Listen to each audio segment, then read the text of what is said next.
Nafis, thank you very much for the introduction. So everyone, on behalf of Judy and I, we welcome you to the last and final Founders Fundamental, workshops. We hope you enjoy previous ones, and hopefully we can do a good job in capping the last session off. Just a little bit of housekeeping, and so most of the time today, throughout, and I saw somebody did a poll on Zoom. And I'm like, hey, I'm just going to play around with some polling. So, throughout the session, you're going to see some poll. It could be fun. It could be like just random, some stuff. So, and then for the, for if you have any questions, you can actually just type it in on the chat. Nafis and Judy will basically just kind of collect some of the, helping me with consolidating some of those questions, and then we can take it, answer some of those questions at the end. Maybe, Judy, you can help me just, letting me know what those questions are, or you can maybe just chime in and just feel free to go with it. If you have any questions, you can raise your hands, in there, ask me any questions or ask us any questions, and we'll go along with the session. It should take roughly about, hopefully 45 minutes. So first thing first, let me just play around with this poll here, and let's see how many people. So you have about 30 seconds just to do a quick poll to see, how many, gender-wise, how many people are here. Perfect. Excellent. So just quickly to share with you, we have, yeah, all right, 13 and 5. All right. One more before we actually go to, actually, let me just stop that for now. I'll do a poll second. Let me just share my screen. Incidentally, interesting because the numbers are fairly similar to where we see female entrepreneurship as well, as around 19%. So yeah, this is fairly representative. All right. So a little bit about myself, Dexter Chu here, dad to 2 amazing boys. What's keeping me busy these days during COVID for the last, is it 10 weeks now? Really doing a lot of cooking and doing a lot of cycling the last, I guess couple of weeks. Weather's amazing. And then preparing for a lot of unknowns, for businesses and stuff like that. So COVID isn't easy for us, even for me and, personally, but I think it's, I just want to, also wish everybody kind of, staying safe and healthy and so forth. A little bit of background, I worked at TELUS for about 15 years. That's really one of my, I guess, pivot to my career, and working with various roles, from operations to training to project management to product development, etc. And then after 15 years, and there was a switch. I was let go, and because of restructuring, because of TELUS, I went into and started my photography business. So I did that for about 2 years, 1.5 to 2 years, and then since, it's been side hustling. So, starting a photography, on my own, it wasn't easy. There's a lot of figuring out. So exactly what market research is. At that point, I have no clue what market research is. Or really, I think jumping into it, it's like, hey, I have a hobby. I think I'm good at something, but, there's a lot of aspect about business. I wasn't sure, but what I did was I just took the leap of faith. And what I did was just, opening up a business account, sole proprietor account, and then just start shooting. And I can talk about some of my experiences, around that, where a lot of challenges, a lot of lessons learned. Really pricing, it was a big deal then for me, because I think I was pricing as a weekend warrior. I wasn't pricing, managing a business model where I have to consider many aspects about, running a business and making a living out of it. So that's a very different, if you're starting out and stuff like that, that's something to consider. I think we can talk about that. And then, in between that, a couple of years into it, I was approached by, a friend of mine who has a startup, a market research, data collection services company, very small. At that point, I was employee number 5. They brought me in to basically do a couple of things. They have a vision of want to expand the business because they were building a technology, a platform to run their business.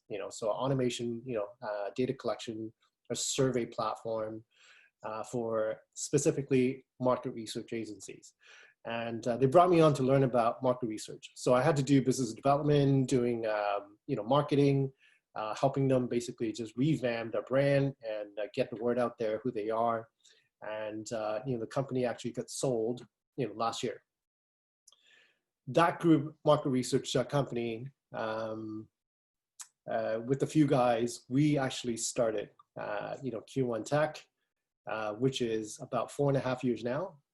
So we basically, built this a product from ground up about 8 years ago. And then launching this a global SaaS company from where no one knew where we were, who we are, to today we're just selling it and having clients in about 4 different continents. So we basically bootstrapped the SaaS company from 4.5 years ago with about 3.5 resource. Now today I have about 15 people working remote, 100% remote all over the world. So there's a few of us here in Toronto, a few in UK, a few in Europe, etc. So we're just kind of spread out everywhere, just supporting clients around the clock. With all these startups and works experience, I also have failed many businesses with the partners here that we didn't really consider, because a lot of things where we should be doing really well, which is validating the product. We always think that we have a really good idea, we have a really good product, let's give it a try, because we know that not every businesses that start will sustain, right? There's a lot of pitfall if you don't prepare right the way you should. So a lot of things that can be avoided, such as cash flow and stuff like that, you really need to think about that. So I think it was for me, it was a really good experience to have the corporate side, and then having the opportunity to run, and build, something where it's a sole proprietor consumer product services, right, for photography, to running a software company. Let me just do another thing here. 1 sec. Let me just run a different quick poll. Before I run the second poll here, let me just give you a quick agenda. So it's for the next 45 minutes or so, I'd like to basically just give you a little bit of guidance on, what market research is and why should you do it. And then giving you a guide on, we're going to talk about a guide to identifying your target market. I think that's a very, key, I guess, for startups phase, for really the first, few stages of, from ideology to, to scaling. We're going to also take a look at what competitive analysis and why do you need it, right? Those are very, very important things. So before we actually get into it, I'd love to hear what your thoughts are on why do you think startup fail in the first few years? Let me just do a quick poll. Let's do it maybe 30 seconds. If you could just maybe give me your thoughts. I'd love to hear what the consensus think. Cool. Let's take a look at the result. So 28% of you think there's no market need. Yeah. 22% says ran out of cash. 22% says, product without a business model. That's key. And then the rest of you says ignore customer. That's more so on, let's say, not listening to customers, voice of customers, those are very important. And then it gets into got outcompete, pricing, poor marketing. User-friendly product. Okay, cool. Let's take a look at the top 10 causes for, you know, small business failure here. Let me just start slideshow. So based on Small Business Trend website that was published May 28th, oops, sorry, let me just stop this. Okay. 2019, they did about 101 startup postmortem. So right there and then he says, you know, so no market need essentially is, you know, you basically have an idea or a service or a product that really there's no market for it, or maybe you're targeting the wrong market, right? You're just going after the wrong market, and you're not spending your marketing money. You're basically just developing something that, you know, maybe not a priority for your, you know, I guess target group, or, you know, customers, paying customers. The second one is ran out of cash. So running out of cash is essentially, can be a couple of things. It could be an issue with, you know, either you're developing something that you think are important that, you know, your customer are willing to pay, or you have a suite of, you know, portfolio that, you know, you're going out with, or, you know, you're focusing on various aspects in the beginning that are not relevant. So, you know, doing market research really shorten those, you know, failure cycle, as well as, you know, really budgeting your cash flow, depending if you're bootstrapping, if you're, you know, privately funding, or if you're looking for investors to actually, you know, validate or invest in you. So all these things in red: no market need, ran out of cash, got to outcompete, which is, you know, you didn't really take a look at your competitors, and then your pricing is off. Similar to my photography business, you know, product without a business model, very important. Really, the business model really gives you a, really summarizing a nutshell of every aspect of market research and competitive analysis, and building that persona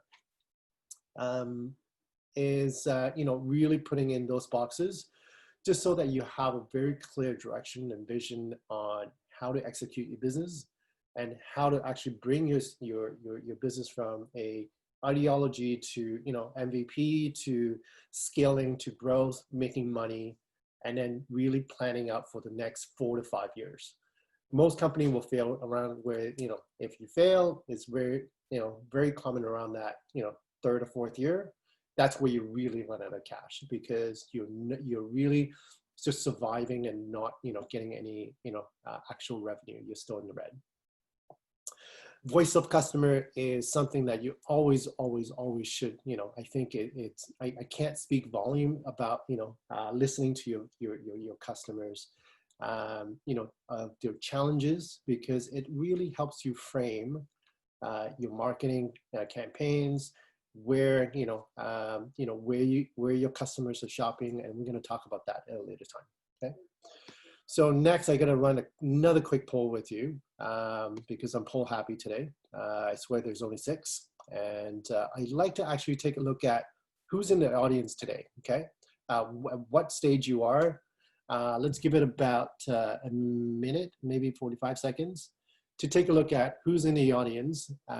If you have an idea, if you're a startup, you know, if you're growth, if you're scaling, just want to take a look at, you know, how to navigate this, you know, the session for the next little bit. And then maybe, yeah, we'll take a look at it. Let's see. Excellent. Cool. Nice. We have 30% of you are in startup and entrepreneur. 25 of you have an idea and thought. Fantastic. This is a perfect session. I think this workshop, or this, you know, session here, is really to give, you know, these two groups a really good guidance on, you know, taking you to the next stage, and really helping you with identifying what you need to do if you've never thought of it, and actually how to do it, and so forth. If I can have some of you, any of you, maybe I'll take 5 people or 6 people, just kind of, you can yell it out. What sort of product you're building, what kind of startup you're currently on. I love, to hear some of, of you. Yes, hi, my name is Gilles. And yeah, I have a startup company. I'm making food product. So right now, I have two lines of products, and they're basically food product made with African, I would say based on African cuisine. So the idea is to bring African product on the retail in Canada and hopefully in North America. So right now I have, as I was saying, I have one line of beverages and a second line of product for sauce. Like I have peanut sauce with different flavors. Yeah, I'm bringing, it's a common product in West African cuisine. So you have a peanut sauce that can be used to accompany any other food, such as boiled rice, potatoes. You can put it on salad. You can just dip bread, So I have that sauce ready to go. Right now, I have already on the market some beverages like Baobab, probably is new to many of us here. So Baobab fruit tree. I have a lemongrass, hibiscus drink, things like that. Zills, you're ready to, get a e-commerce shop, and once this COVID is done, you can have a shop ready. It's amazing. Yeah, I mean, I'm working now to try to go on the online market because I think that's where the whole market will switch. So I have to work on that side. I'm not that, I still have a lot to learn on that side, but that's where I'm working now too. Fantastic. Thank you. Thanks for sharing. I'll take 3 more, please. We've got somebody in an art business, engineering consulting, beauty awards app for people of color. Cool. Art. Oh, sorry. Go ahead. Oh, sorry. This is Ed speaking. Thought I'd share then. Yeah. I'm in the prototyping stage of a product for muscle tension release and treating like trigger points, muscle knots, and helping alleviate muscle tension and stretching of muscles. So in that space of self-help, complementing like other products that are out there, but adding, I guess, more effectiveness, ease of use, saving time, and more, I guess, I already said it, but just more effectiveness in treating knots and muscle tension. This product will be, I think, amazing if you can execute it and get it launched. And I think your target market is essentially a lot of people are stuck at home with no proper, workspace, chairs and stuff like that. And yeah, I think, immediately I'm like, man, back pain, lower pain. Yeah, so I guess that you just hit it spot on. Like that's a huge target market that I'll probably focus on. Like the athlete side, there is an abundance of products that are more specialized, but are effective and people have grown accustomed to using and are comfortable with. Yeah. Whereas with this, both pre-COVID, everybody's sitting in office chairs, regardless of whether it's an ergonomically correct chair or not, is still maintaining any kind of position for a long time. You get muscle tension buildup and knots that people are prone to. So both sides of it at home now, like you said, is COVID friendly, that people just don't have ergonomically correct furniture at home for working. Got it. So Ed, for you, it's a little bit a bigger hurdle. You probably need investors and then a manufacturer to help you, produce, produce this product. Yeah. Yeah, exactly. And I guess that's like I'm in the prototype stage and refining the design. Yeah. And trying to narrow it down to the primary target market. So this is where the market research is critical, obviously, to determine which target market to initially focus on to get the biggest bang for the buck. Yeah. The COVID whole thing kind of threw us a bit of a loop. We're sourcing a manufacturer, but I understand that that's changing now. Yep. So. Yeah. Most sourcing and manufacturing today is still focused on, COVID, specific items. And then, but again, I think, your product kind of fit into, somewhat of the category. I think, it's very important right now for you to say, hey, you know what, how quick you can spin that out. And really, I guess you're looking for investors, funding. That'll be the next step. Okay. I'm trying to nail down the prototype design. Yeah. And then refine a business plan with all the information to then, then develop a refined pitch deck, et cetera, to go to that stage of. Fantastic. Yeah. Yeah. So a lot of these things. So thanks, Ed, for sharing. Yeah, and thanks. For everybody else that's in the chat, I didn't take a look at it, but I'll definitely capture that. I see there's some art, and then there's a beauty app. Again, I think it's everything that, regardless if you're getting grants or funding, or you're bootstrapping, or you're privately funding, or getting family and friends just kind of chip in to start something.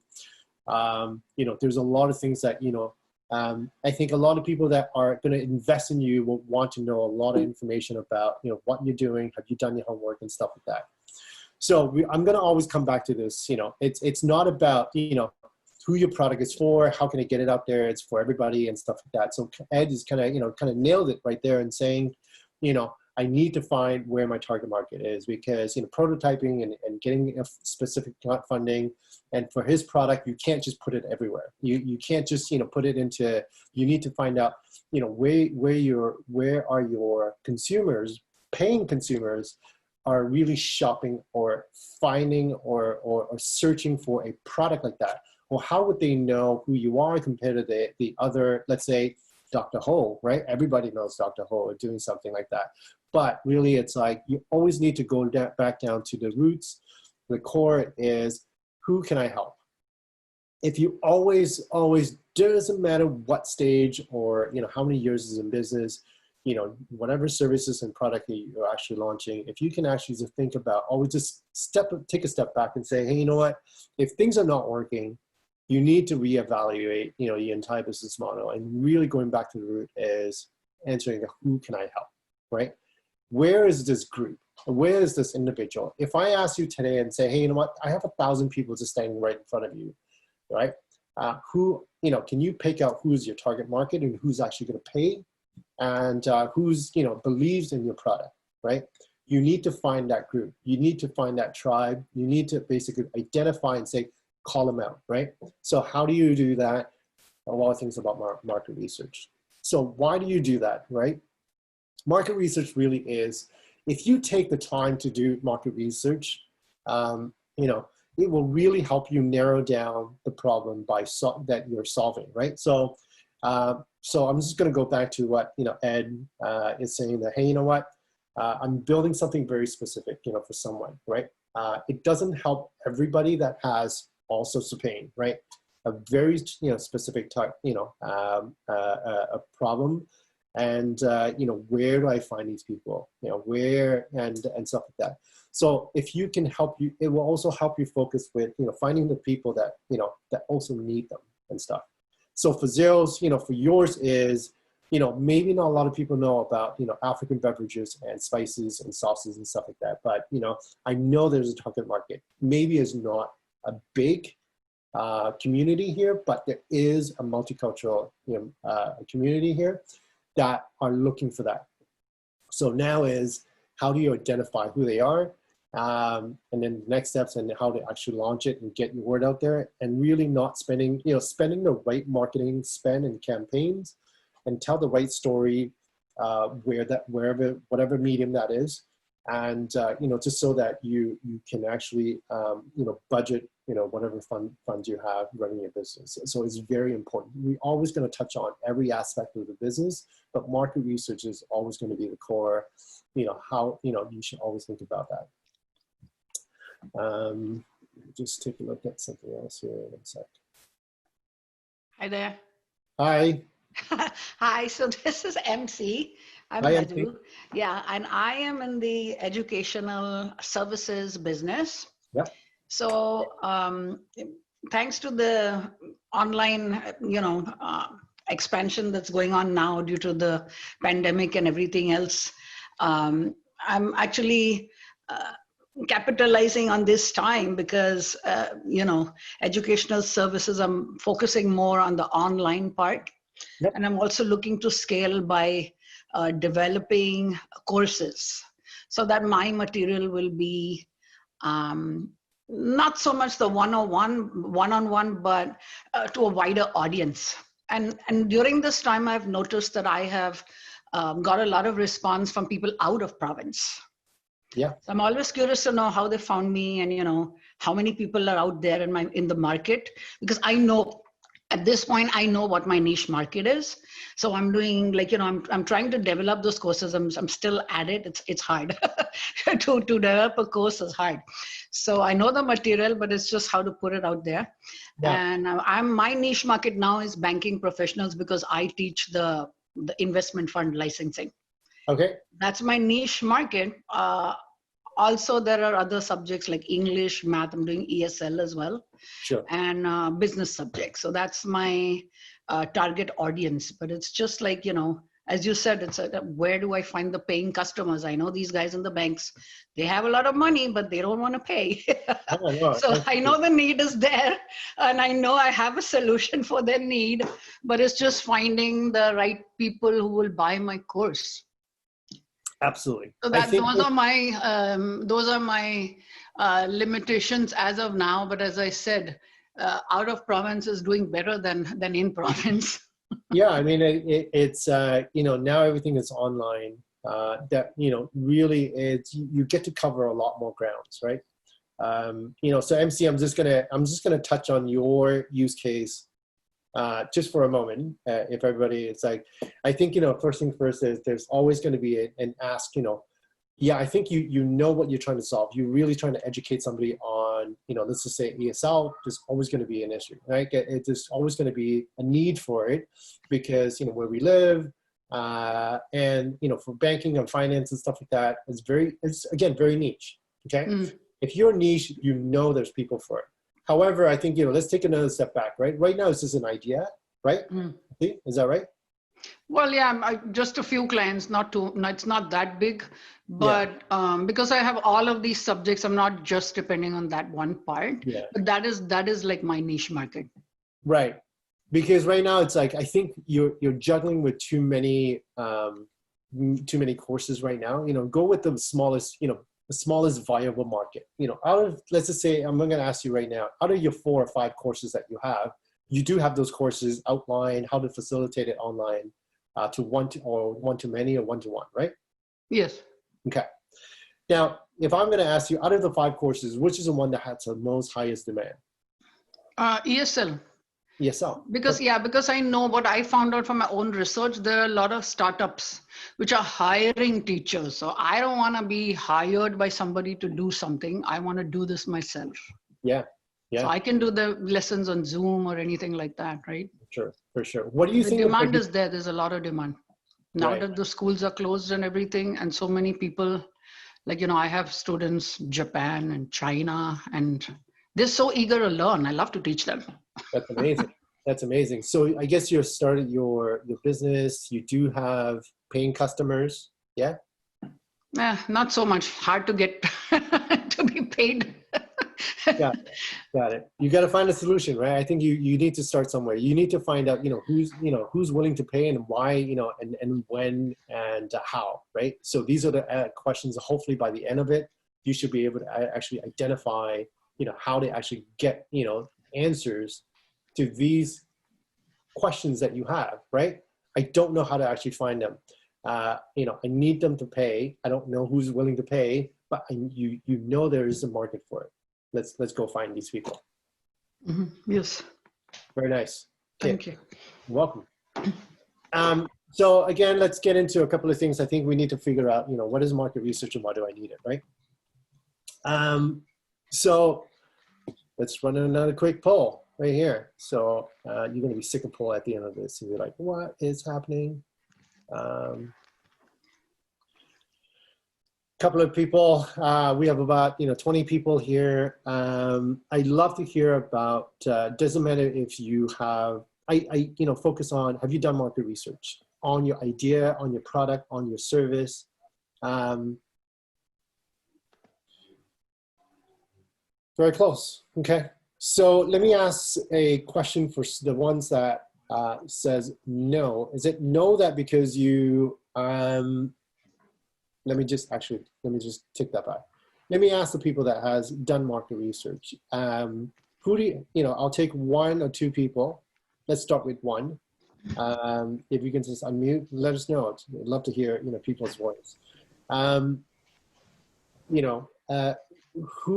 many people have you surveyed or, do market research with? And then, what was your, I guess, experience with it?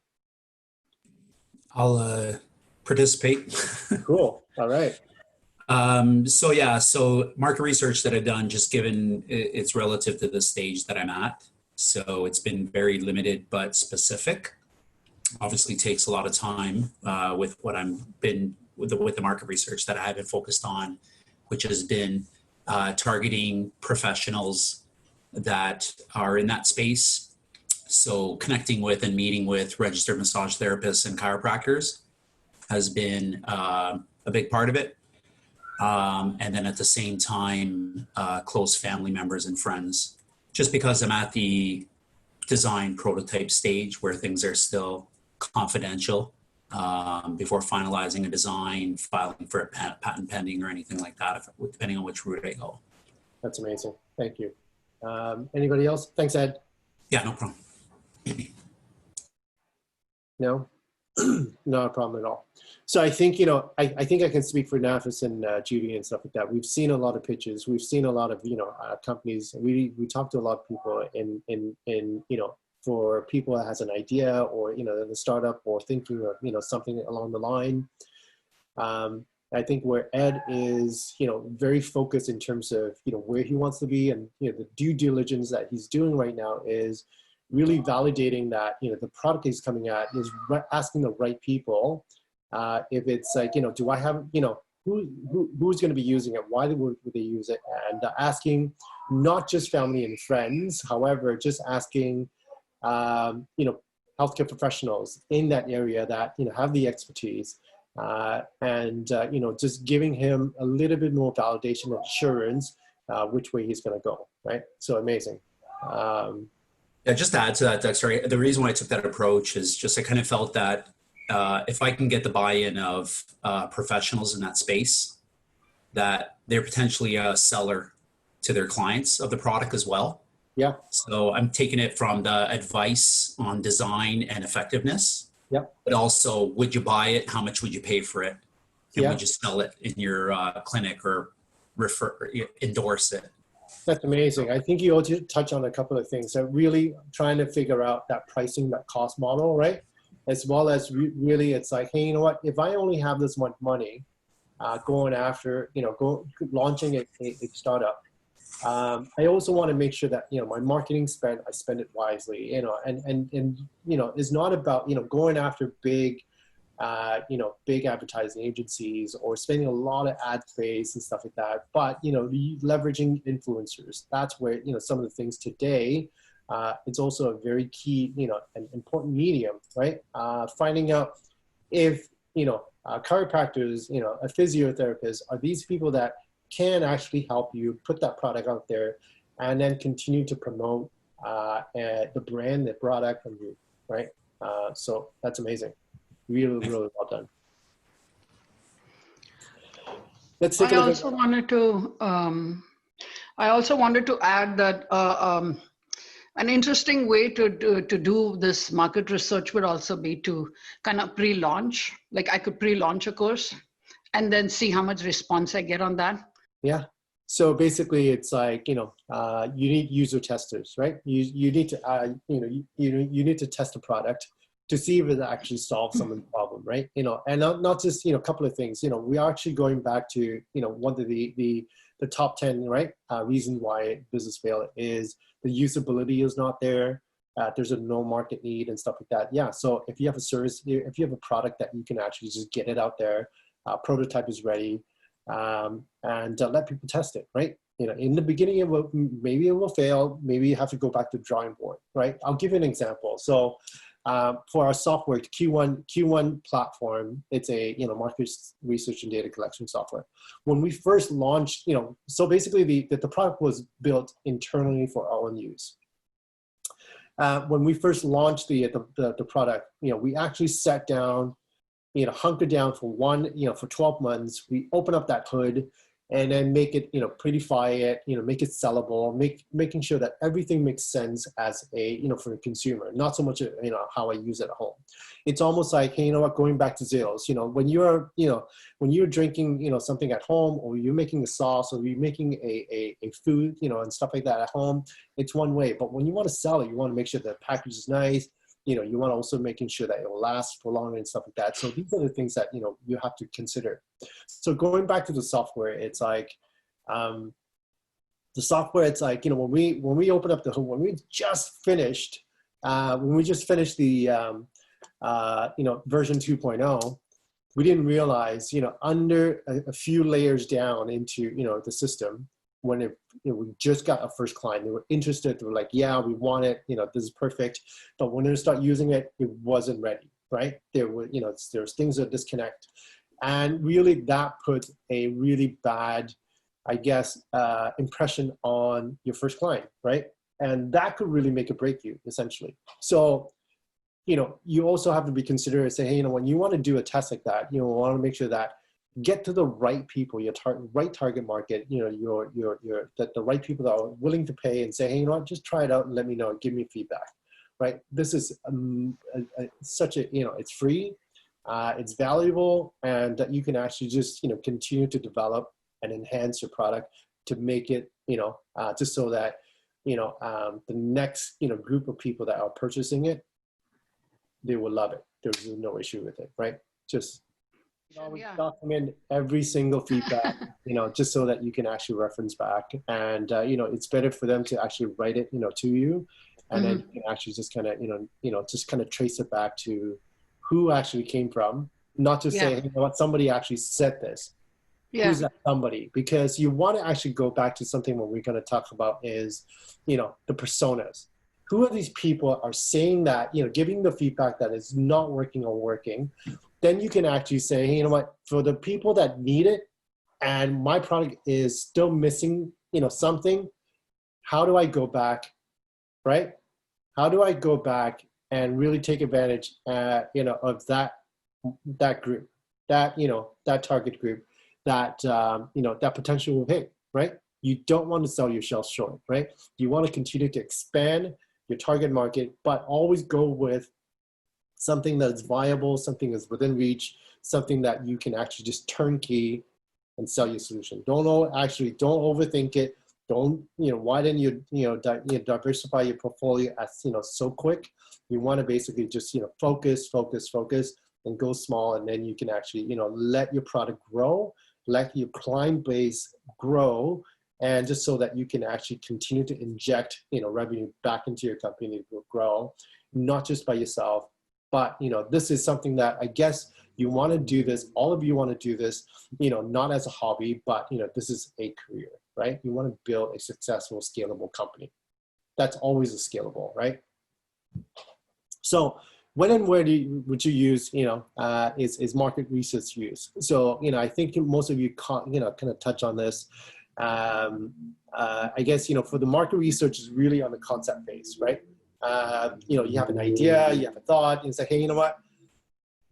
Is my idea viable, right? Do I have something here? You know, let's just go out and ask, you know, let's just ask, you know, maybe not so much of just friends and family, because it's like, you know, there's a right way and wrong way to actually, well, actually, let me just not right and wrong way. There's an effective way to ask questions to really get data that you can actually, you know, have information to drive the idea into a viable product, to a scalable, to launch it, and then to get, you know, people to pay for it over and over and over again, right?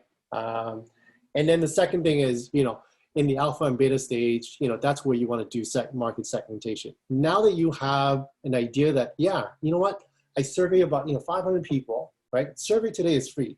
Like I said, everything is online today. Go with that, right? Go with something that, hey, you know what, survey as many people as possible.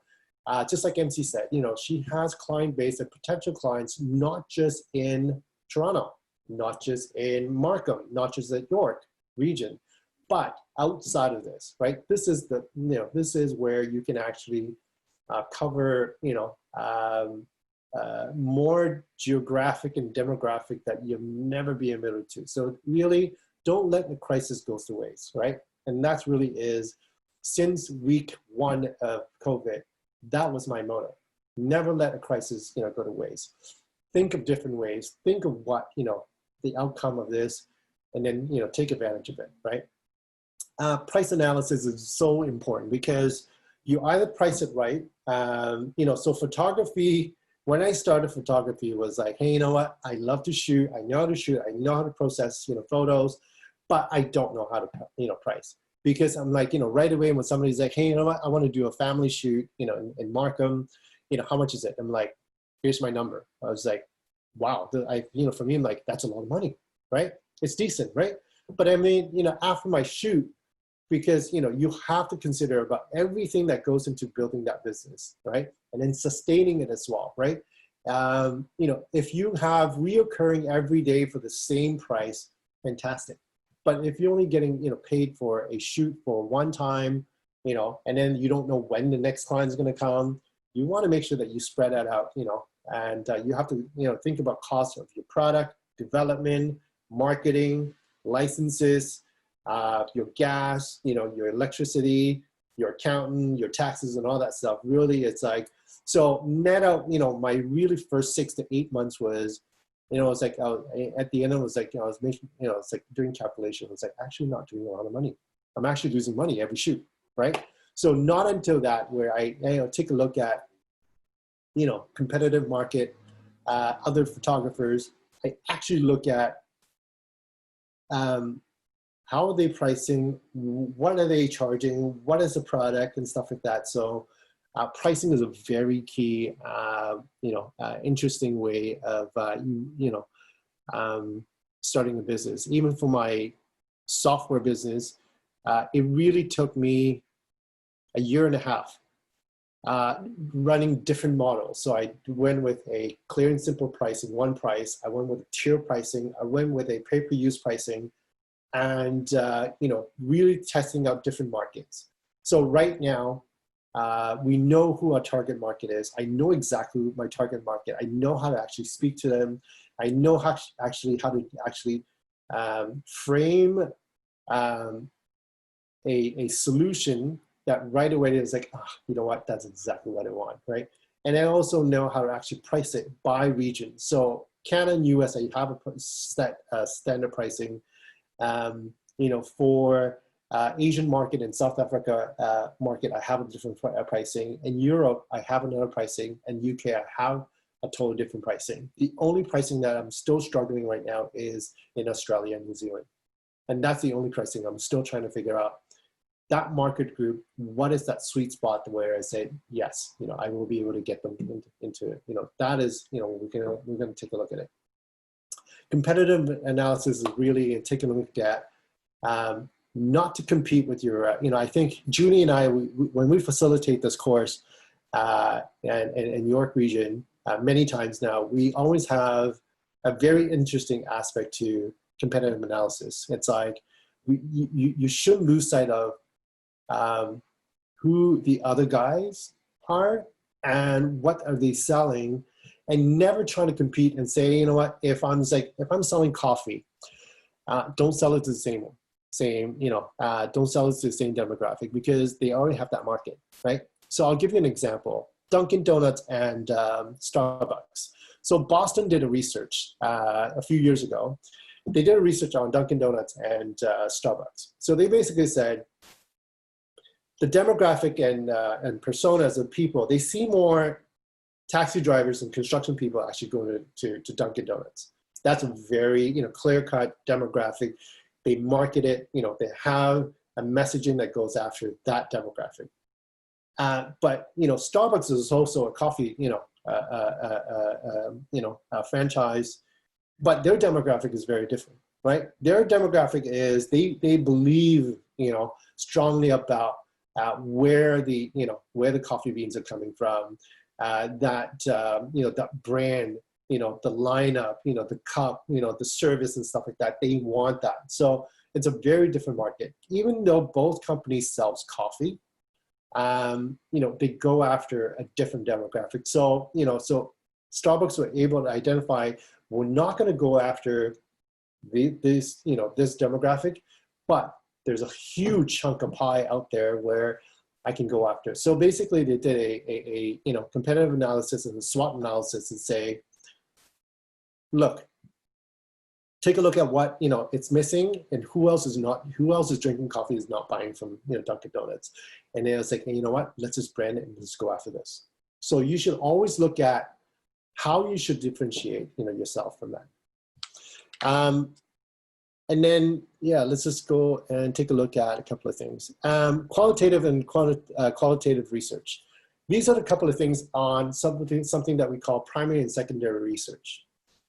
At your stage, and all the people that kind of answer that you have a startup, a couple of you have a growth company, a couple of you have an idea. Using a primary research, which is, doing surveys, quantitative is more like, getting a bigger sample size. First of all, you want to go after not just locally, not just your family and friends, but going after, a bigger pie. You need to verify, who these people are, that 1,000 people, how can you pick out who they are? You need to screen them, getting, to finding out the age, where they shop, all this information. Once you have selected a bunch of people that says, they're interested in your services and product, the next thing is you should really consider is that qualitative side, which is that verbal, a smaller group, subset. Once you have collected surveys, MC, you did really well. Ed, you did, you have done that well.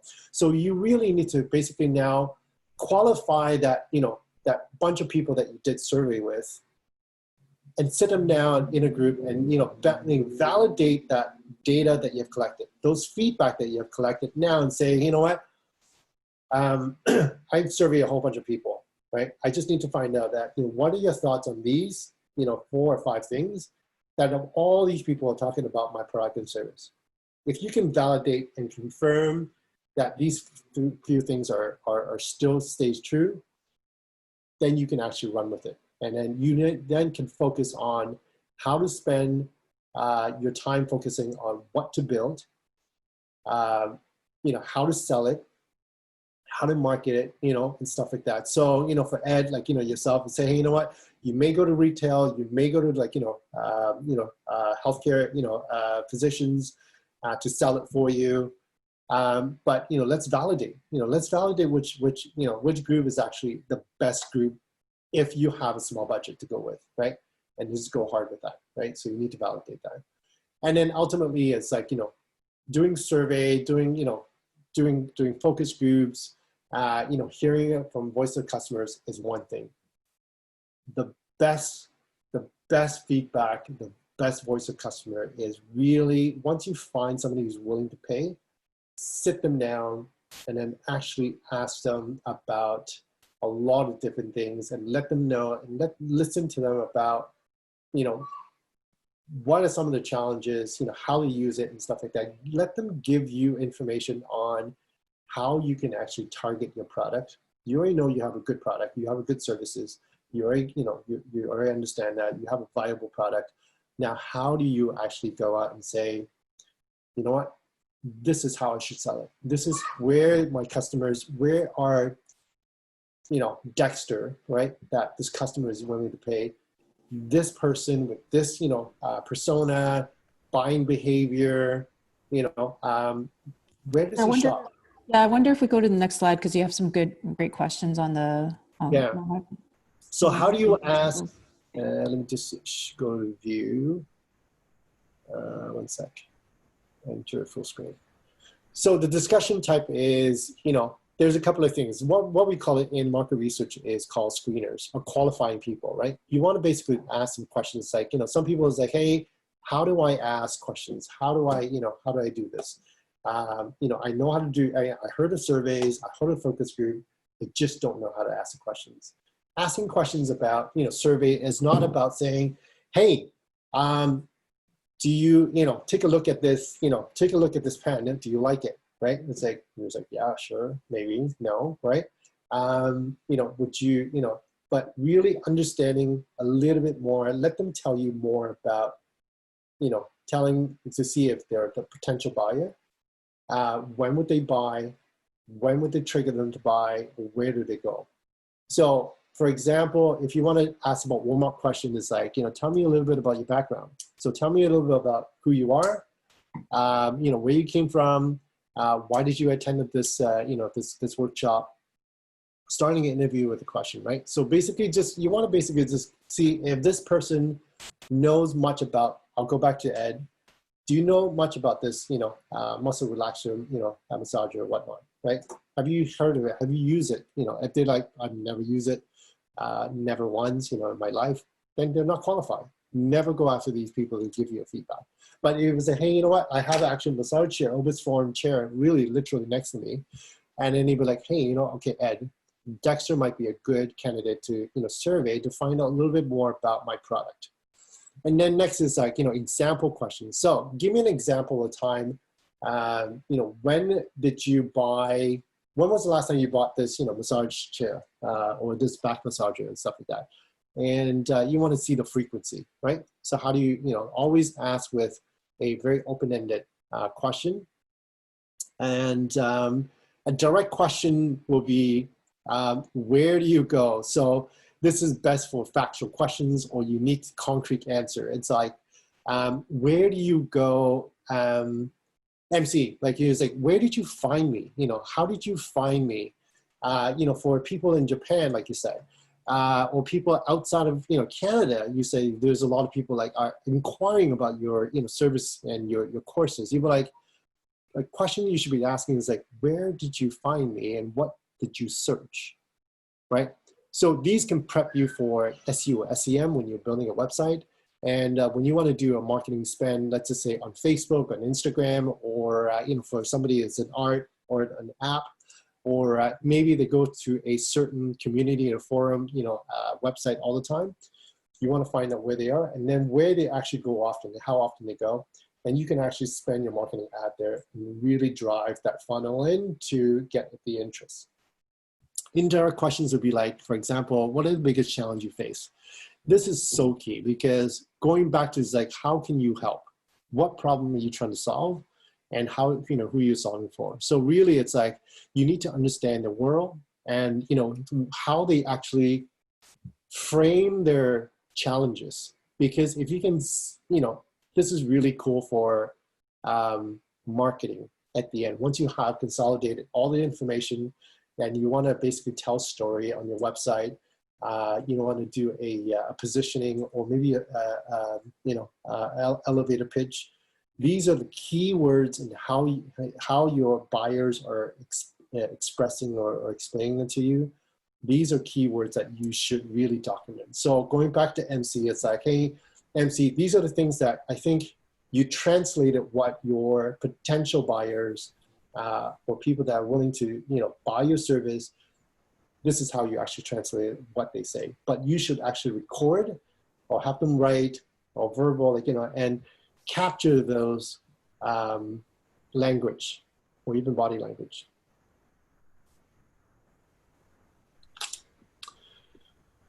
So a couple of things. I think, you know, some of you probably have done, what is it? You know, 63% of you kind of said you have done market research, which is kind of cool. I think, you know, most of you are very familiar with SurveyMonkey, Typeform, Google surveys. You know, one of the things that in Judy's old world, which is also in, you know, data analytics, and then, you know, for me, market research is, you know, for my clients, are constantly, it's like, what is the right number of responses, right? The sample size that I need to feedback from. if you need to validate a, let's just say, go-to-market strategy or product validation and stuff like that, sometimes asking 10 people is not enough. You know, I've seen students who did pitches, and over one weekend, they go after 150, you know, responses. That's amazing, right? But in certain industry or certain, I guess, study or validation, sometimes you need 500, sometimes you need thousands of responses to actually validate, you know, and then you need people from all different demographic. Those are called, you know, samples, and then, or essentially, you know, survey respondent. Sometimes they're like, I can't even get a crew of like 12 people to play poker at my place. You know, I'm like, how are they going to find 100 people?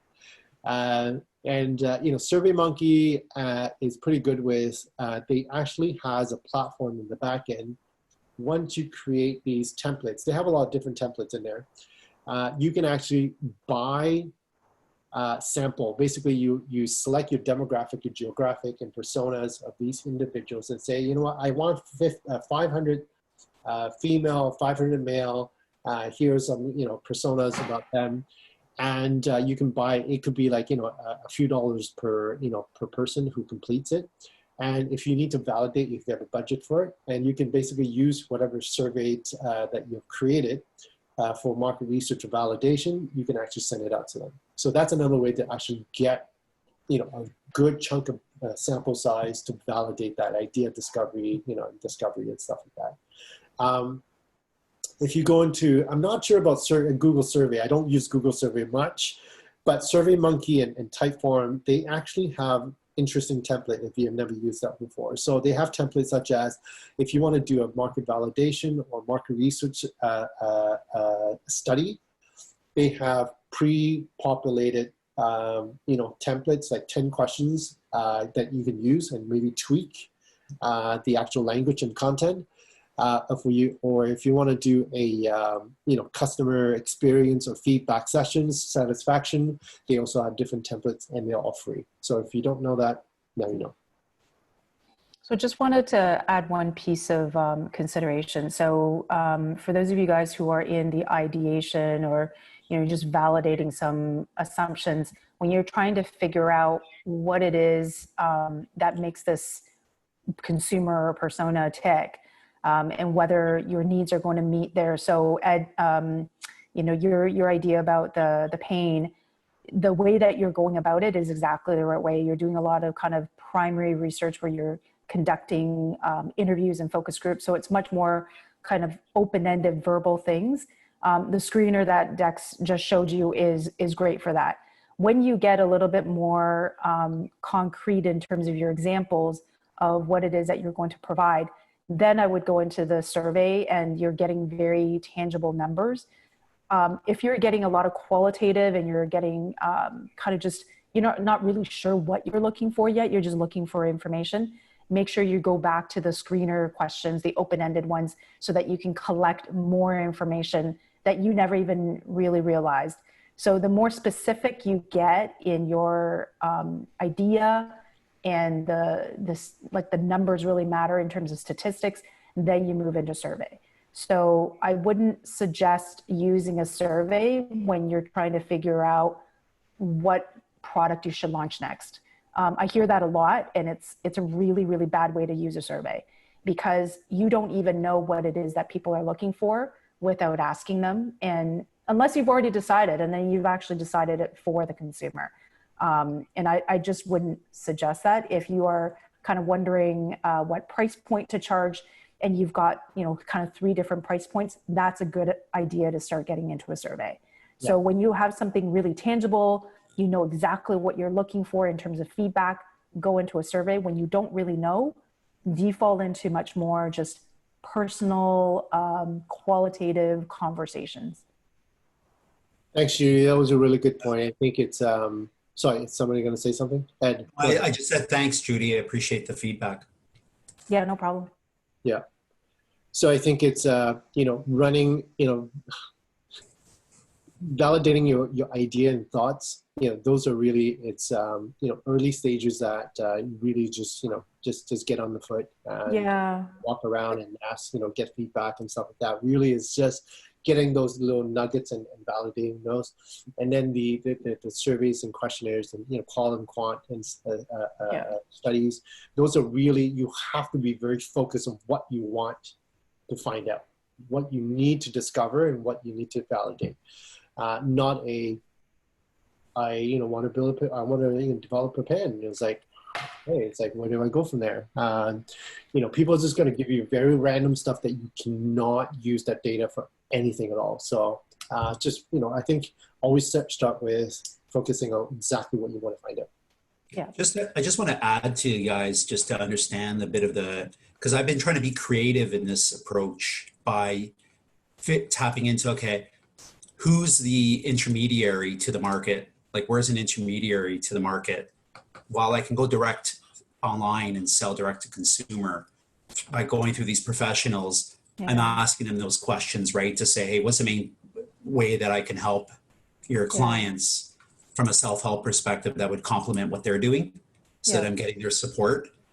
But they're, in turn, I'm interpreting and taking that info or feedback as validating the idea, because they're telling me, hey, if you can come up with something where somebody can use a product in a specific way to help address this specific problem, there's nothing like that out there, as opposed to all these other problems or things that they treat people for. There's stuff out there in abundance, right? So that's the approach that I'm taking.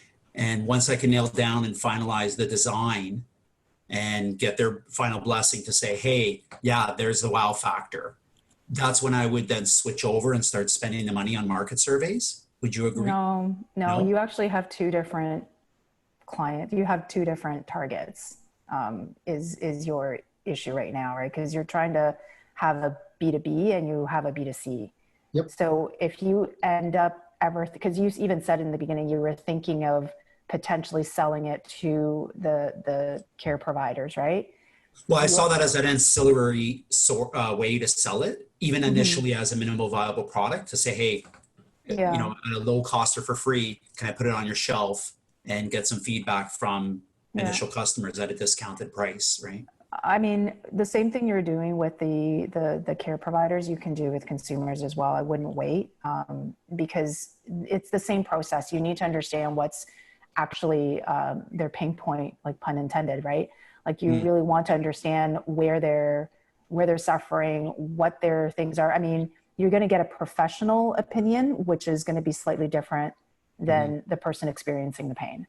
Yeah, and I've thought about that. And the one thing that I found from talking to the professionals and getting their direct feedback on, hey, the effectiveness of the design, which is what I'm focusing on in the prototype stage, is that they're also validating that, hey, people have a need and are going to use it and it's going to be effective.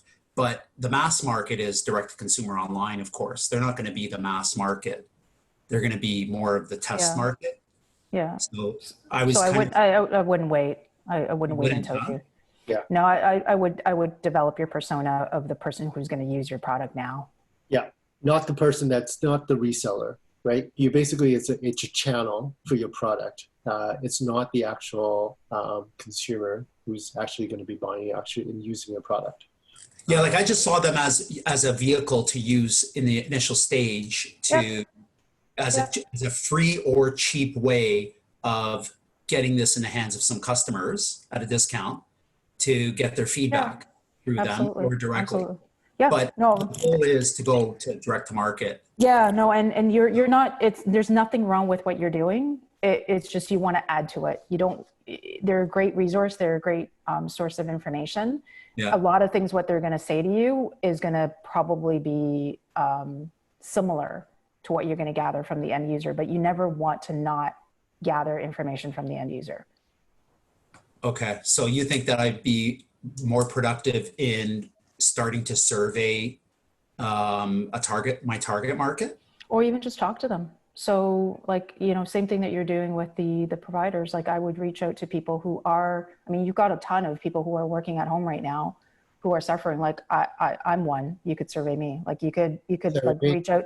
Yeah, like not even a survey, but you basically have phone conversations to kind of go, what is going on with you? What does your day look like? When do you start to feel pain? What do you do to deal with your pain? So you really go through that whole entire gamut of questioning that Dex showed you with the screener. Yeah. Like that's what you really want to go through. I just want to make sure we keep moving. There's Thank you. a Yeah, couple, sorry to be sidetracked. no, and happy to have a side conversation. Talita, I just want to make sure we answer this one question because it's really relevant here. What about the discrepancy between the customers say what they'll buy and actually do buy? What is a good way to address that? You can't. You just have to kind of assume that there's going to be bias in what they say. People will always say that they're going to buy more. So you basically just discount the number by like a certain percentage. It's usually about 20, 25%. Yeah. So Cadilla, nice to hear from you again. And thanks for joining the workshop. So just to maybe another way of finding out is not asking the question of, so the question is, what is a good way to address that? Are they going to buy or actually going to buy? Someone says, yeah, I will buy, actually dish out money as two different set of demographic there and target market. Basically, you can basically use something like, basically asking questions like, hey, you know what, do you use a pen, right? It's like, yeah, I do. Good. So you qualify these, people. Now ask them, say, when was the last time you bought a pen? And what is the frequency of you, buying a pen? So maybe just asking them their past experience instead of, forecasting something that they'll have to think about, oh, maybe I'll buy. Maybe I'll buy is not a purchaser. A purchaser is somebody who's consistently bought and what that frequency looks like. So hopefully that helps. Yeah, exactly right. So now what? So now that you have done, learn about, market research, doing quant, and you have asked, you have done your multiple phase of, validating your product and going after, asking people to validate if you have a, viable product and, how to do pricing and, where should you sell it, or where's your buyers? Are they here in Toronto, or are they, in Mississauga, or are they in BC? Different demographic and people, just, different lifestyle is very different.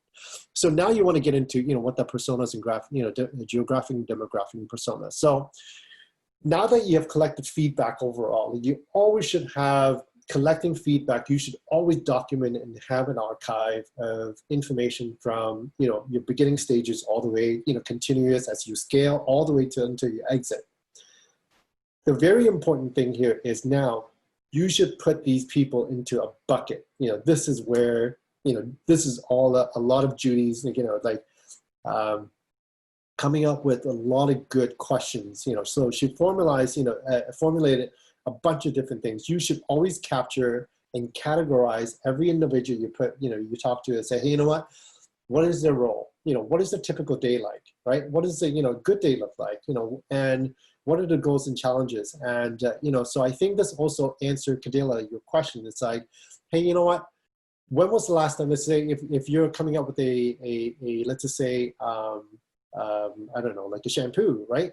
Organic shampoo. And it was like, hey, when's the last time you bought organic shampoo? Yes, you wash your hair every day, but it doesn't mean you buy organic shampoo. But when was the last time you bought it? Ask those questions, categorize them, and put them into like, these personas. And this is where I think, Cadilla, your questions from a few weeks ago was like, how do I determine this, right? And if you can build that persona and who this person or who your ideal customer is, their age group, where they live, what are the typical day looks like, and the habit, what is a good day look like, what does a bad day look like, and then you can actually now you can actually just focus on that individual, and that individual is not just an individual, but there's a huge group. They're all over the place. Now you just got to go find them, right? So there's a couple of places that, you can build a persona template. This one, I got it from HubSpot. So you can just do Google HubSpot persona template, or you can just do Google persona template. There's lots of those. Those are basically, these are basically tools online that are free that can help you build that persona. So once you have a lot of information, you can start plugging in, information, and they basically, it's like HubSpot basically asks you, what do you think your customers, based on your research that you have done, can you start plugging in who this individual is? And this is one thing. Once you have this, it is fantastic. So now that you have done market research, you have done primary and secondary research, and just kind of validating a lot of information. Now that you have kind of built a persona, it's like, oh my God, okay, I think I'm getting somewhere where I think where my buyers look like and what are the habits of where they shop. Now you need to take a look at the other guys. And what is the other guys? It is really taking a look at, your competitors. If you're looking for funding and grants and stuff like that, if you're going to pitch, the judges will always ask you, it's like, hey, you know what, do you know who your other competitors are? Why, how are you different from them, right? What are the untapped opportunities? We talked about that earlier, right? What should you focus on? Like I said, going back to that coffee, Dunkin' Donuts and Starbucks, you want to make sure that, hey, yeah, everybody's selling coffee, but what makes you different? What is your pitch? And how are you going after that untapped market? That's where, for new startups, there's no shortage of ideas. Go after that. And how do you run a competitive analysis is really, it's doing a SWOT analysis. You really should pick one or two or three, and this is not a one-time, process. You should always, keep a line of sight of your competitors, right? See what they're doing. So the SWOT analysis is really calling out your competitor's strength.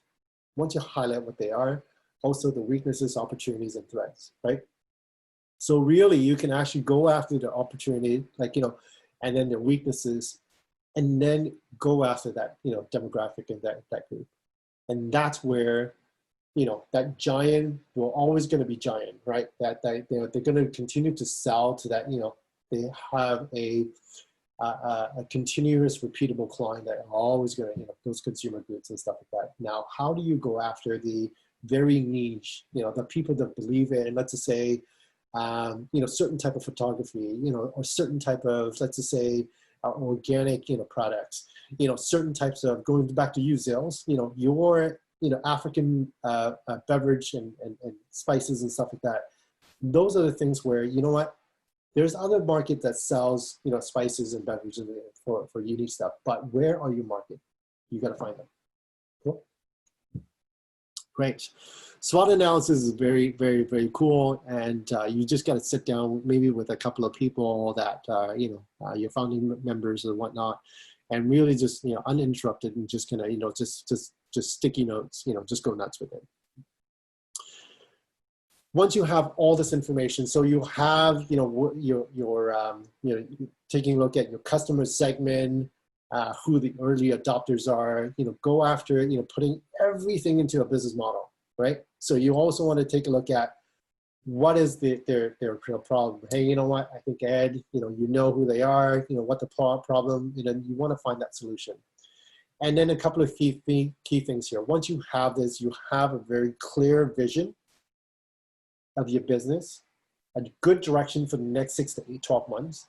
And you also have a high level concept, which is your, US, unique selling proposition, which could be also your elevator pitch, right? And say, this is your pitch about your product. And then you need to validate a couple of cost structure and revenue stream. And this will basically it's almost like your guide, for getting you to the next stage, getting you to start that company, getting you to actually get that product and feel, getting that course, right, to the right hands, to the people that are actually going to pay for it. So really up till now, we're basically giving you a lot of guidance and tips on, really collecting all this information to, launching your first product, getting your first paid client, and then getting, to come back more. So once you have identified, who your product, who you're solving the issue for, I'm telling you, it's like magic. Like you really know that it's almost like TSN turning point. And it's like, oh my God, I think I got it. that selling is so much easier. You are going after, you basically will turn down very quickly, you know, after asking a few questions, right? A prospect, somebody who's like, hey, you know, I'm interested in this. You can ask a few questions, identify quickly, but everything they have done is say, no, you're not qualified. My product is not for you. Also, that magic is going to happen where you're going to basically say, yeah, now I know who's to develop for. What I need to focus on developing which product or which consumable, right, for Zills, which one am I going to make more of it, which one I don't, maybe not make, or make less of it, and you know, which course to focus on, and so forth. And then really, you know, those development cycle will be much shorter. You're going to make less, you know, failures. Failures cost a lot of money. Trust me, a lot. And then allocating budget for the right places, telling your story, which is your marketing. Now that you have all the validation, your business model, personas, now you know where to allocate and then where to tell it. So now you know how to tell the story of the client's pain point. You tell it like, oh my God, you know, Ed is telling my story. He knows, you know, I'm sitting at home in these terrible, you know, non-economic chairs. Yeah, and the way he framed it, right away, you know, less than 15 seconds, he got me. And then where these people actually are sitting at home now, you know, for MC and Ed, you guys, where are they actually now searching for product, you know, something to buy, something to learn, you know, yeah. So find out where these things are so that you can actually spend money on, let's say, Facebook, Instagram, Twitter, or, you know, TikTok, whatever, and go nuts. So really begin with the smallest viable market, assess your outcome, and then just do it all over again.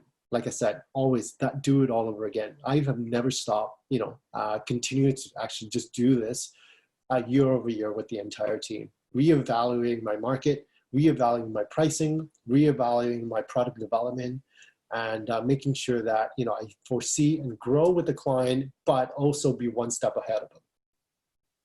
Okay. That's all, you know. So like I said, you know, this might be a job, you know, right now, or it might be a passion. If you're lucky, like some of us, we actually, you know, it's both. So it's really fun. So thank you. So I'm just going to pause here for any questions, comments. I'll read chats, anything. Thanks, Judy, for answering questions.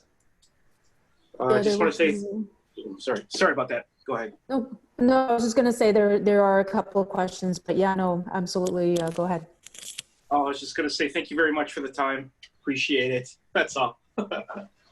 Thanks, Ed. Thank you. Judy, any other questions here that we didn't?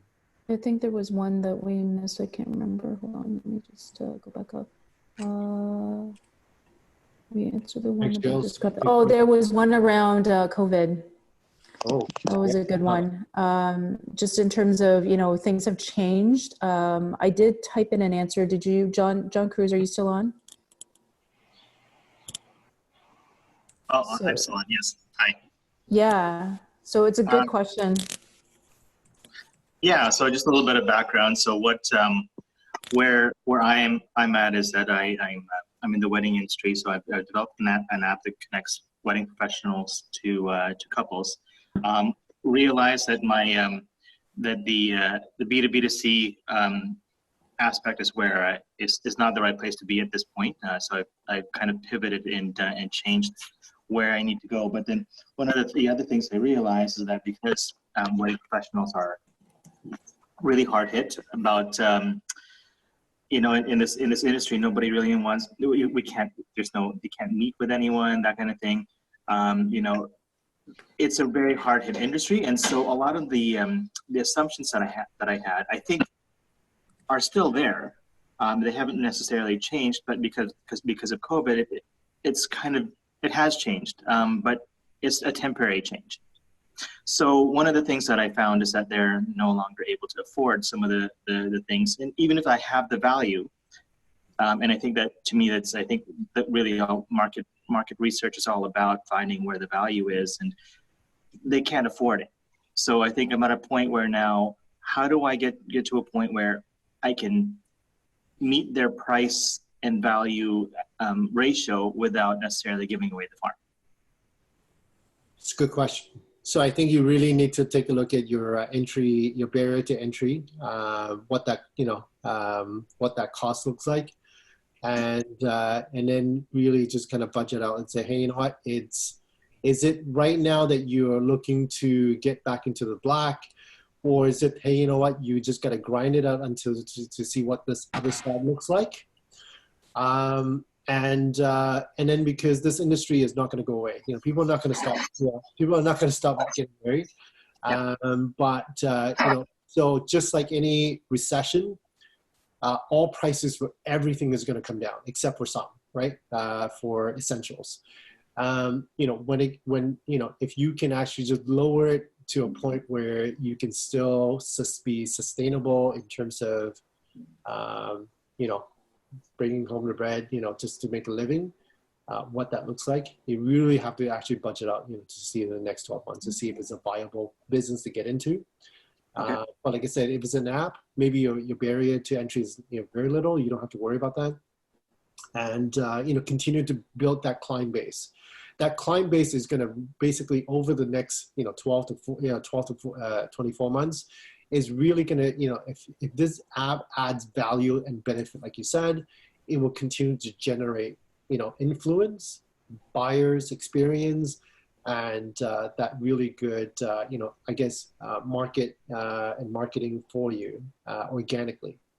So really think about those different aspects. So if you have a good runway for the next 6 to 8 months, you have to rejig that.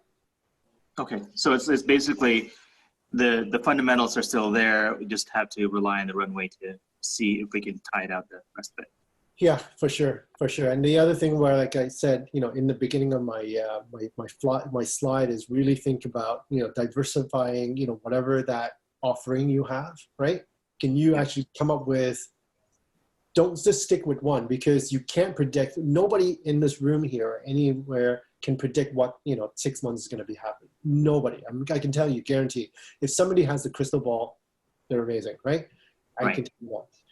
So right now, the best thing is really coming up with, just sitting at home is like, you know what? Other than this app, can I use this app for something else? And can I come up with a different portfolio and multiple ones and say, depending on outcome A, B, C, you want to come out of the other side with it. You want to now continuously to engage your wedding couples as well as your vendors. Right. Continue to keep that loop, because the ones that are quiet are going to suffer. The ones that are continuously engaged, and that's when things are going to get better. You're the first ones that are going to be, to think of. Right. Okay. Makes sense. Cool. Dexter. So I had 3 to 4 inquiries within the last 2 weeks. But as John said, the same thing, I'm facing the same problem. They can't afford and they don't want to pay. I have given a lot of free classes along, all this time, but I'm like, now this is not a hobby anymore. It's a business. So I don't, because education is something you can't set a price on it. Like you can't, so it's just people, then they try to take advantage that, and then every time if you lower your price also, then it's not, then you can't call it a business, right? No, you can't call it a business. You call it a hobby. So you basically need to determine, it's like, what is your break point? And you need to charge what you're worth. MC, a couple of things, right? One is that maybe they don't need to pay you in so much as money, right? So can they give you testimonials? Can they give you referrals? Can they be a guinea pig for more curriculum so they become your beta group? So it's not always a monetary thing. And if you're past that point, then I would say you need a different consumer target, one that can pay. Yeah, but if these guys in the banks can't pay, then I think they're just lying. Because they're already working there. Then you need to be really, they need to be very truthful with you, right? Just in terms of what is the thing that is preventing them from paying. So you need to ask the question in a different way. Yeah, because earlier I was just doing the sessions and, I wasn't looking at it from a monetary standpoint. I was like, yeah, whatever, whatever you can pay, just pay later or whatever. But now I'm like, once or twice I got burnt. People didn't pay me after taking like 2 hours, 3 hours of sessions. So now I want to take it everything up front. And then I think that's what the barrier is, that they don't want to pay up front. So that's why these three have not converted. They've been calling and emailing. You know what? Then chase a different three. Yeah. Yeah, I think you. Sorry, go ahead. I was going to say maybe MC, you can make it a subscription based. Like how? Charge monthly, charge weekly, charge per the hour. It's totally up to you. Maybe because what I'm getting here from you. It seems that you're doing this all for free and no one's paying. So I guess maybe now you've got a couple of people hooked. Maybe you can have them, pitch weekly or monthly, some like a subscription base or something like that. That's what I'm thinking, instead of, because some people now don't have the money up front, especially if they are on CERB, right? So maybe you could work out something out with them saying, okay, I'd like to keep my business going, but I can't do it for free. Maybe if you can get referrals or get a monthly subscription based, that will help. I think will get some money coming in at least. That's my suggestion. Yeah, no, that's true, because I want to stop this hourly. Hourly is just not getting anywhere. So that's why I was looking into courses, so that, I can spread it out to a wider audience and with a less amount of time. Yeah, the possibilities are endless. You can always restructure it. You're not stuck into one simple way to pay. You can use your imagination, and this is where the character builds. Yeah. So MC, there's a lot of different resources online that you can actually take a look at, for pricing strategy and stuff like that. So, we always try to, on my side, for the two businesses, I always try to, just trying to see if there's a sweet spot. How do I do it? Different markets, different individuals. So you really need to sit down and say, hey, you know what? Why are they not paying? So you need to really sit down and say, and find out from these people that are taking the course. Obviously they're interested, they're taking it, why is it not paying? And then what is the actual, value for it and stuff like that. So you need to find out. Cool. Great, cool. These are really, really good conversation. Thank you very much. I have a question. Yeah. Sorry, it's Callie here. Thank you so much, Dexter, for your insights. I had like two questions. One of them was, when you're trying to do the surveys, right? It's two parts, a clarification. So when you're trying to do the surveys, how many people, how do you know, because you talked about 500,000, how do you know how many people you should be trying to get for the, if you already have an idea of what product you want to do, and you just want to kind of get a sense of what customers would want, like how to best serve their needs, like in terms of knowing how many people to connect with. Yeah. How do you determine that? And then you talked about the survey being very important for going to do the survey before you do your business model canvas, right? To kind of get the insights from people ahead of time. You recommend that. What if you do your business model canvas first? Is that like not a great way to do it? And then the third question is when you are, because people say that customers, what they think that they will do, what they say they will do, and what they actually do at the time to buy is not always the correct, especially with pricing and stuff. So that's why they go with this landing page model. So I was just wondering what you think about that. Yeah, those are the questions. So I think there's two parts here. So first thing first is like, hey, you know what? I always believe in bootstrapping and anything I can get out of free, that's perfect. And I think, everyone today has a social media medium that they go to, one or two, if not three. Leverage those, and then just basically capture the feedback early on using these free mediums, right? Like Facebook and Twitter, Instagram, or LinkedIn, or whatever you do. I know you're very active in these, places where, just try and get as many as possible. If you're trying to validate something once you have, the early stages, once you're done with, validating that your thoughts and ideas. Mhm. What Judy mentioned, now it's like, hey, you know what, get a bigger sample size, like, get in 50, 100 people. I'm sure you can actually achieve it, right? Yeah. And then, you leveraging, not just yourself, but leveraging other people and say, hey, you know what? I know this person knows a lot of people that might be my potential customer. Can you ask so-and-so, Dex, can you maybe just send a note out and say, hey, you know what? Can people just try and answer this question? Just helping a friend out, right? Okay. And then capturing those. And then at the end, just once in a while, you also want to do is at this stage, maybe at the end and say, hey, you know what? Would you be willing for me to follow up, if I have additional questions? People don't ask that. Why not ask it, right? You can ask to say yes or no, right? If I got to give you honest feedback, and then sometimes you're like, oh my God, this person really give me really good, feedback and answers. Okay. At the end, it's like, you know what? If you say yes, put in your email address. So I can actually say, hey, you know what? Because Jack says, if you want more information, I'm happy to, because I am a potential paying customer. Mhm. Then you can actually have a one-on-one, that focus group, or that, really, now remember that when I say talk to your customer, listen to them. That's where you actually get the most value. Once you identify them, then you can plug in, right? What Dex, is, what he looks like, where he is, what is, how his shopping habit, and all that personas. Okay. Mhm. Your second question is about, what is it, landing pages? Yes, yeah. How did, sometimes what they say they're going to do differs from what they actually do when in the moment. A landing page is a site address.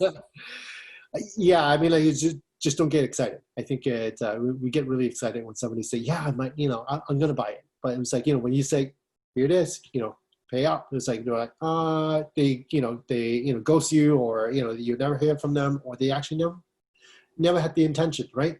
So really it's like, which is why going back to those questions where really asking the people, where identifying the paying customer, that you should be able to determine is like, maybe, the probability of these people, you always should track them, right? You should always going back to saying, the people that will buy, what are the habits, when they usually buy. If we can identify that, those ideal, right, groups or people that believe in your product, I think that conversation will be a much better one. That conversion will be, much higher, and you will get to that sweet spot where you say, this is a client, or you're not qualified. You can actually just tell people at that point. Like I said, it's magic once you actually figure that out. Okay. All right. Thank you. Thanks so much.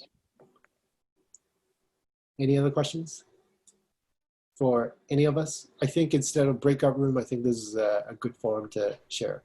Nafis? Yeah, I think if we want to continue the discussion here, it probably makes more sense. I guess any other questions, or what do you guys think? Yeah, we can take a few more. We can wrap up probably in a few minutes. Unless you've answered all of the questions.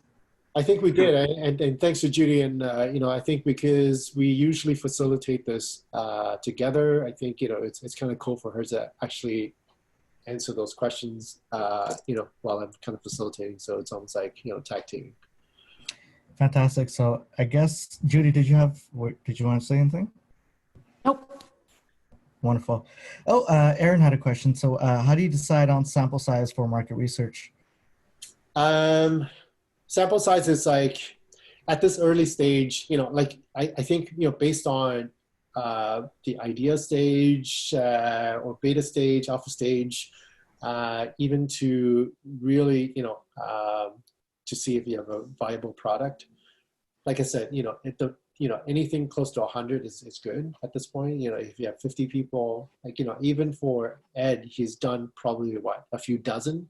That is still pretty good. But exactly, you need to qualify people that, who are giving you the feedback, make sure that they're qualified. So that sample size, until you are scaling, you don't need, in the hundreds or the thousands, but at this stage, you should at least give it a good different geographic and demographic, sample size of anywhere from 50 to 100 people.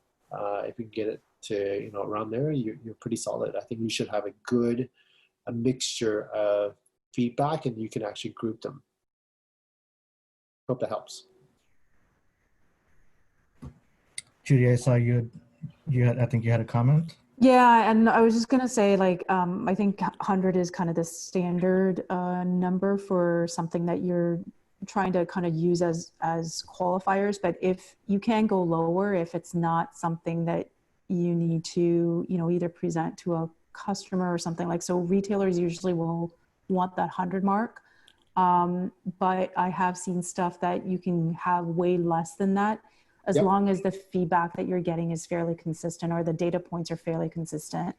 You know, focus groups for consideration really are only about 6 to 9 people.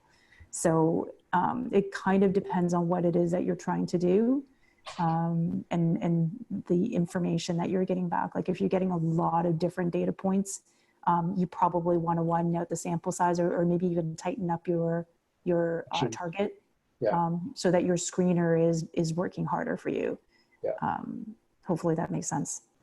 And don't use the first, I guess, study and say, hey, you know what, this is it. You know, sometimes it's like, you know, don't sit on those data too much and continue to collect and continue to listen to, you know, which is why voice of customers are such a huge methodology today for any organization and any team, even internally. Really listening to the people that are working hard for you, or you know, your prospects. You know, continuously listen to them, and if you can't get a 50, 100, you know, if you get every month or every few weeks, if you can get a few, they add up, right? So so that's one thing. John, you have, what's your SaaS service, and what is how's that going to help help the market research?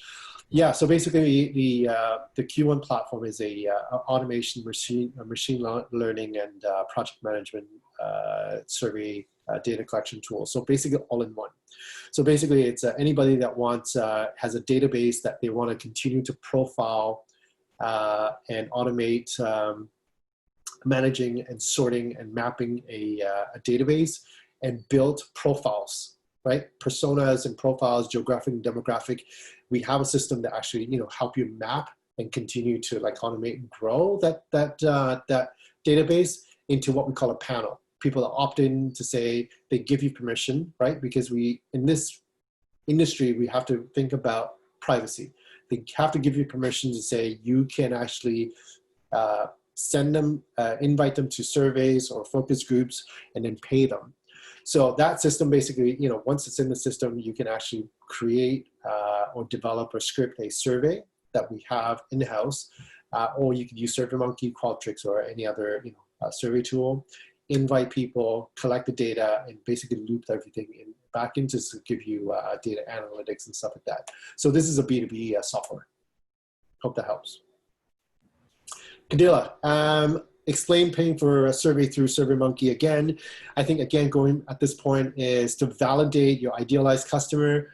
Don't pay for anything yet. You really should be, you know, tightening up what that, you know, ideal customer looks like by getting everything on the ground, right? Just like going through social media, going through mediums that are available to you, that are free, and trying to, you know, figure out what that looks like. And again, there's really, there's no silver bullet to finding that target market, you know. So for me, I can tell you personally, for me, it really took about 2.5 years, because it actually, you know, I first went with, you know, because I have, you know, partners that says it's a wider target market. It's like, no, you can't, you know, because when we do that, we really deviate from our development, our focus, our strategy, and stuff like that. So sometimes you really have to do this framework a few times to actually narrow down that, you know, idealized customer. So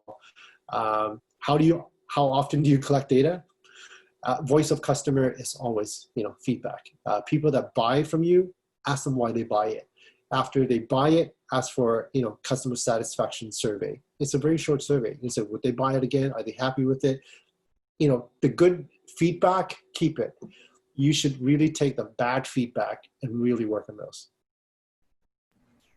Fantastic. Well, in the meantime, I've kind of captured, you don't realize, all those polls are essentially finding out, the demographic and geographic of, some of these people, because we capture your sign up, as well as, who you are, what you are, and what do you think of these workshops in the future. So, again, right there with a few questions that I just asked during the last 2 hours, I can actually just kind of target, if I want to actually just get deeper into workshops, market research workshops, I know who to actually